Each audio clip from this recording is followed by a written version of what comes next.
الحمد لله وحده والصلاة والسلام على من لا نبي بعده أما بعد أعوذ بالله من الشيطان الرجيم بسم الله الرحمن الرحيم الرحمن علم القرآن وقال سبحانه وتعالى علم الإنسان ما لم يعلم وقال سبحانه وتعالى وعلم آدم الأسماء كلها যাবতীয় প্রশংসা আল্লাহ সুবহানাহু ওয়া তাআলার জন্য, যার অশেষ মেহেরবানিতে কক্সবাজারে বেড়াতে এসে আজকের এই সুন্দর সবুজে ঘেরা প্রকৃতির এক নীরব নিস্তব্ধ শান্তিময় এলাকা, যেখানে ধান এবং পান এই নিয়ে এই এলাকার মানুষের প্রাণ, যেখানে আছে পাহাড় পর্বত, সবুজ শ্যামল, হাজারো রকমের গাছপালা, পাখির কলকাকলি, এমনি একটি সুন্দর সবুজ এলাকা কক্সবাজারের মহেশখালী উপজেলার আজকের এই সবুজ মাদ্রাসার ক্যাম্পাসে আল্লাহ সুবহানাহু ওয়া তাআলা আমাকে নিয়ে এসেছেন। সেজন্য আমি আল্লাহর দরবারে শুকরিয়া আদায় করছি, আলহামদুলিল্লাহ। সকল তৌফিকের মালিক হলেন আল্লাহ। আল্লাহ আমাকে এখানে নিয়ে এসেছেন। এখানকার কতিপয় তাওহীদবাদী, বিদআত মুক্ত, শিরক থেকে জীবন বাঁচানোর জন্য যারা সবসময় সচেষ্ট, এই ধরনের কতিপয় দ্বীনী ভাইদের দ্বারা আমরা বলবো যে বাংলাদেশের এমনও হাজারো এলাকা আছে, সমাজ আছে, যেখানে সহি দাওয়াত এখনো পৌঁছে নাই, যেখানকার মানুষ অজ্ঞতার কারণে শিরক এবং বিদআতে নিমজ্জিত, যেখানে সত্যিকারের একজন সহি হাদিসের, কোরআন ও সুন্নাহর দাওয়াত প্রদানকারী এখনো সেখানে জন্মায় নাই অথবা কেউ আসে নাই। এরকম হাজারো এলাকা রয়েছে বাংলাদেশে। কিন্তু আলহামদুলিল্লাহ এই মহেশখালীতে আল্লাহ পাকের দয়া হয়েছে, আল্লাহ পাক রহমতের দৃষ্টি দিয়ে তাকিয়েছেন। অন্তত পক্ষে এই এলাকার মানুষগুলো এখন কোনটা শিরিক, কোনটা বিদআত, কোনটা হক না, এই জিনিসগুলোকে তারা উপলব্ধি করতে পারছেন।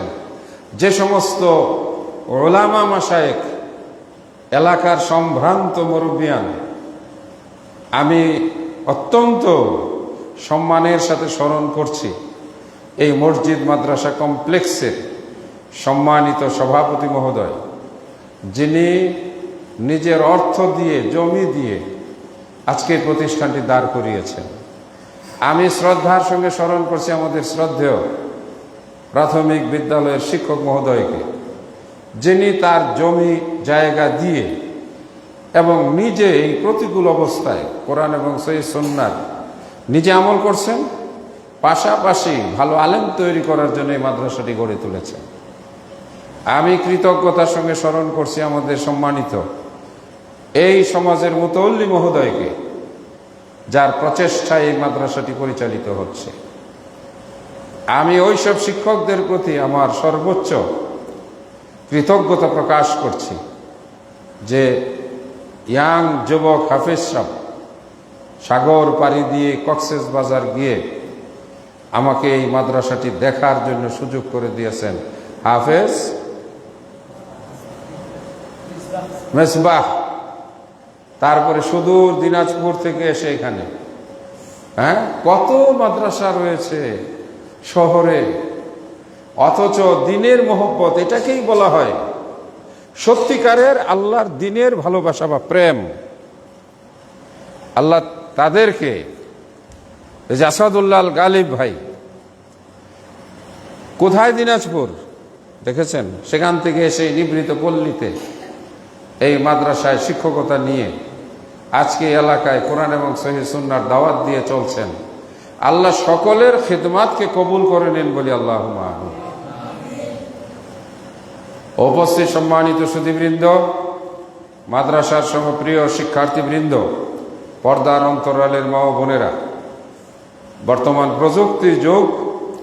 ফেসবুক আইডিতে লাইভে যারা আমাদের এই অনুষ্ঠানের সঙ্গে আছেন, আমি আপনাদের অবহিত করার জন্য বলছি, আল্লাহর দ্বীনকে আল্লাহ প্রজ্বলিত করবেন। কাফের মুশরিকরা যদিও ফু দিয়ে তারা আল্লাহর দ্বীনকে নিভিয়ে দিতে চায়। ইউরিদুনা লিইউতফিউ নূরাল্লাহ বিআফওয়াহিহিম, মুখের ফু দিয়ে তারা আল্লাহর দ্বীনকে জমিন থেকে মিটিয়ে দিতে চায়। তারা নিজেদের স্বার্থ সিদ্ধি করার জন্য মাজার কবর বানিয়ে সেখানে অর্থ উপার্জনের এক বিশাল বড় ক্ষেত্র তৈরি করে বসে। নবী রাসূলগণ দুর্গমগিরি, কঠিন দুস্তর পারাবার সেই মরুভূমিময় রাস্তা অতিক্রম করে মানুষের কাছে সহি দাওয়াত পৌঁছে দিয়েছেন, কষ্ট করেছেন, মৃত্যুকে আলিঙ্গন করেছেন। তারা এত কষ্ট করেছেন যে কোথাও তারা মেহমানদারি পান নাই, কোথাও তারা আশ্রয়ও পান নাই। কাউকে পাথর মারা হয়েছে, কাউকে করাত দিয়ে মাথা চিরে দ্বিখণ্ডিত করা হয়েছে, কাউকে শুলিতে চড়ানো হয়েছে, কাউকে রক্তাক্ত করা হয়েছে। এই শিরক, আল্লাহর সঙ্গে শিরকের বিরুদ্ধে দাওয়াত দিতে গিয়ে আজও বাংলাদেশ সহ সারা পৃথিবীতে শয়তানের সবচাইতে বড় মিশন, শয়তানের সবচাইতে বড় কুমন্ত্রণা, ভয়ঙ্কর ভাবে শয়তান মানুষকে সুকৌশলে শিরকের ভিতরে নিয়ে লিপ্ত করাচ্ছে। কাউকে মাজারে, কাউকে পূজার আসরে। সম্মানিত দর্শক বৃন্দ, এবার আমরা কি দেখলাম? স্তম্ভিত, আমরা হতবাক যে বাংলাদেশের এক শ্রেণীর ইসলামী রাজনীতির সাথে যারা যুক্ত, ভোট পাওয়ার জন্য তারা মন্দিরে মন্দিরে গিয়ে প্রতিমার সামনে হাত জোর করে কুর্নিশ করা, সব ধর্ম একাকার। এই যে শিরক আল্লাহকে কষ্ট দেয়, যে শিরক আল্লাহ ক্ষমা করবে না, যে শিরককে মানুষের ভিতর থেকে দূর করার জন্য আল্লাহ সুবহানাহু ওয়া তাআলা 1 লক্ষ বলা হয় আর কি 24,000, কথাটা যথাযথ নয়। আমরা বলবো লক্ষাধিক নবী এবং রাসূল আল্লাহ পাক পাঠিয়েছেন। আমাদের নবী বিশ্ব নবী মুহাম্মদুর রাসূলুল্লাহ সাল্লাল্লাহু আলাইহি ওয়াসাল্লামের মূল দাওয়াত ছিল শিরকের বিরুদ্ধে। ইব্রাহিম আলাইহিস সালাতু ওয়াস সালামের দাওয়াত ছিল শিরকের বিরুদ্ধে। মাযা তা'বুদুন, বাবার কাছে গিয়ে, নমরুদের দরবারে গিয়ে বলেছেন, এগুলো কি তোমরা পূজা করো? ইব্রাহিম আলাইহিস সালাম এই পূজাকে ঘৃণা করেছেন। তিনি বলেছেন, যারা কথা বলতে পারে না, যারা খানা খাইতে পারে না, যারা কোনো উপকার করতে পারে না, এগুলোর তোমরা পূজা করো কেন? এগুলো তো তোমাদের কোনো কল্যাণ অকল্যাণ করতে পারে না। অতএব তাকে নিয়ে যেতে চেয়েছিল মেলায় এই মূর্তি পূজা দেখার জন্য। তিনি যান নাই, বরং তাওহীদের বলিষ্ঠ কণ্ঠস্বর ইব্রাহিম আলাইহিস সালাম কুড়াল দিয়ে সব মূর্তি ভেঙে বড়টার ঘাড়ে কুড়াল ঝুলিয়ে দিয়েছিলেন। আর এখন বাংলাদেশে সামান্য ভোটের জন্য আমাদের ইসলাম পন্থীরা দলে দলে মাজারে গিয়ে কত যে কথা প্রতিশ্রুতি দিচ্ছে। আল্লাহকে ভয় করুন, শিরক আল্লাহ ক্ষমা করবে না।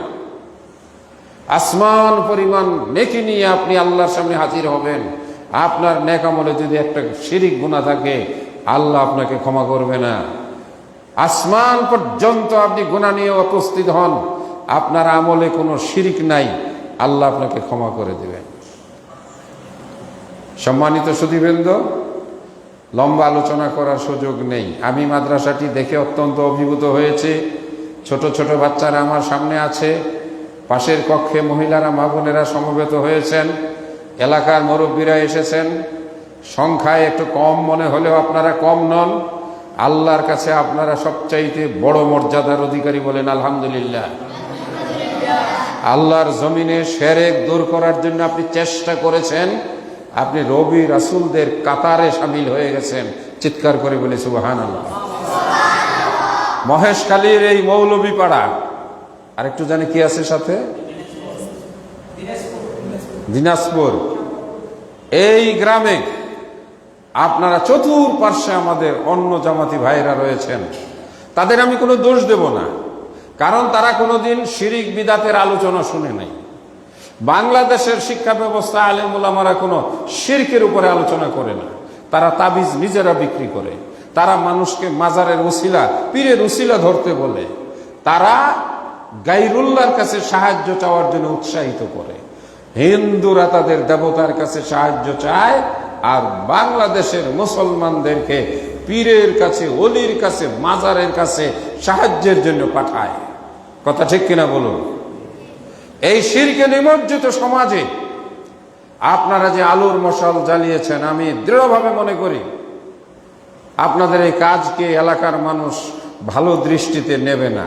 সাধারণ মানুষেরা বুঝবে, গ্রহণ করবে, কিন্তু আলেমগণ আপনাদের বিরোধিতা করবে। তারা আপনাদেরকে ইহুদিদের দালাল বলবে, তারা আপনাদেরকে এই বলবে, সেই বলবে, লামুজহাবি বলবে।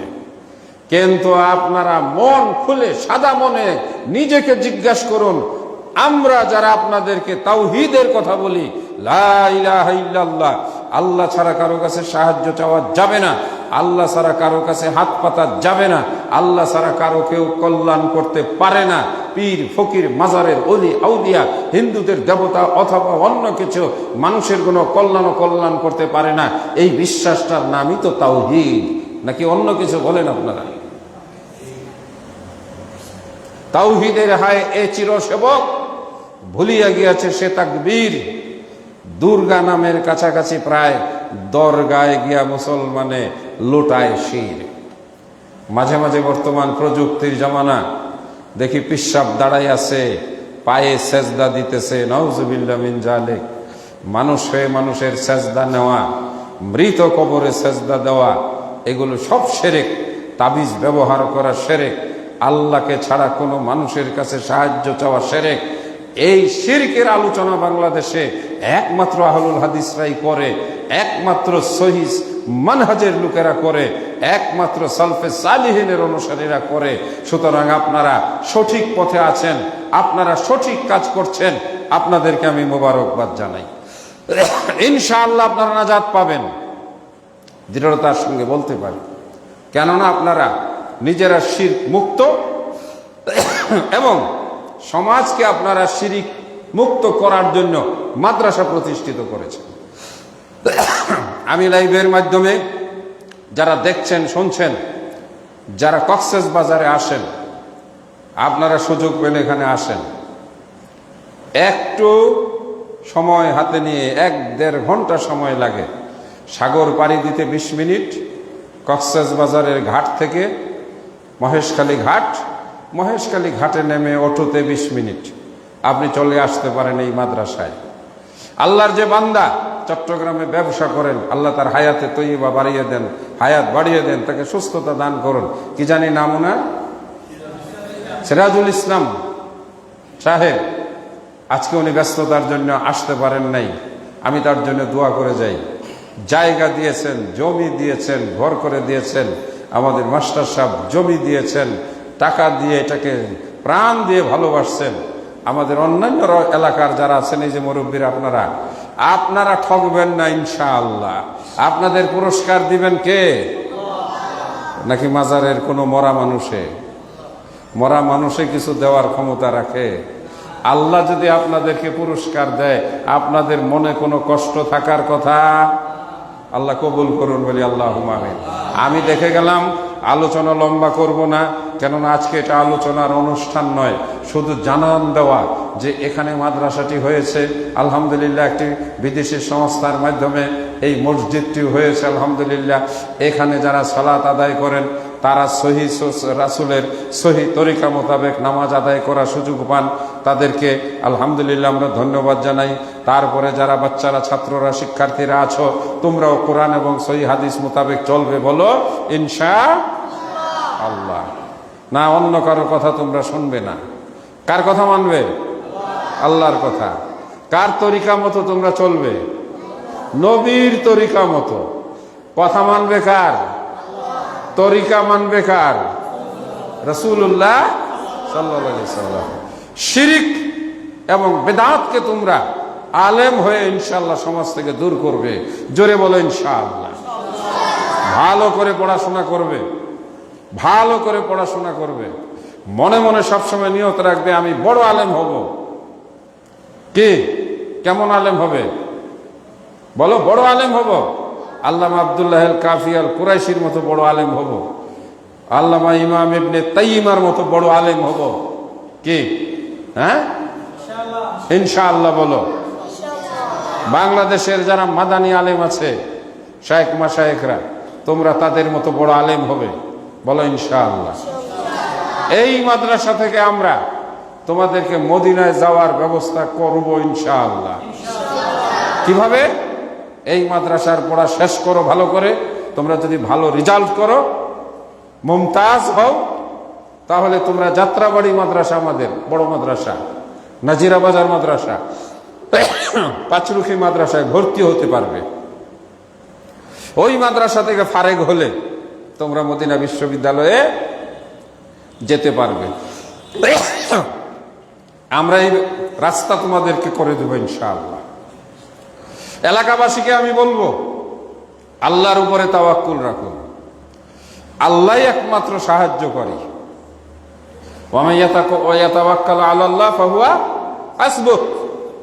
আল্লাহ আপনাদের জন্য যথেষ্ট। আপনারা এটা মন খারাপ করবেন না, আমাদের এখানে কেউ আসে না। ঢাকা থেকে এখানে আসা একটু কঠিন।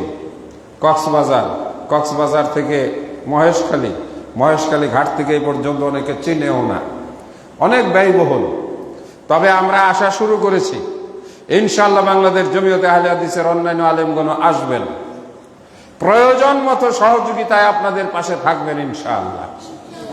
বড় সাহায্যকারীকে ওয়ামান নাসরু ইল্লা বিল্লাহ, কোন সাহায্য না একমাত্র আল্লাহর। আল্লাহ আপনাদেরকে সাহায্য করবেন কেন? আপনার আল্লাহর জমিনে তাওহীদকে আপনাদের সমাজে প্রতিষ্ঠিত করার জন্য মাদ্রাসা বানিয়েছেন। আল্লাহ পাক কবুল করুন বলি আল্লাহুম্মা আমিন। আজকে আর কথা বাড়াবো না ইনশাআল্লাহ। আমাকে হাফেজ সাহেব মাহফিলের জন্য দাওয়াত দিয়েছেন। মাহফিলে যদি আল্লাহ কবুল করেন আসার, তাহলে 1-2 ঘন্টা ইনশাআল্লাহ আপনাদের সামনে আলোচনা রাখবো। আবারও শেষ করব সবাইকে ধন্যবাদ জানিয়ে, বিশেষ করে যারা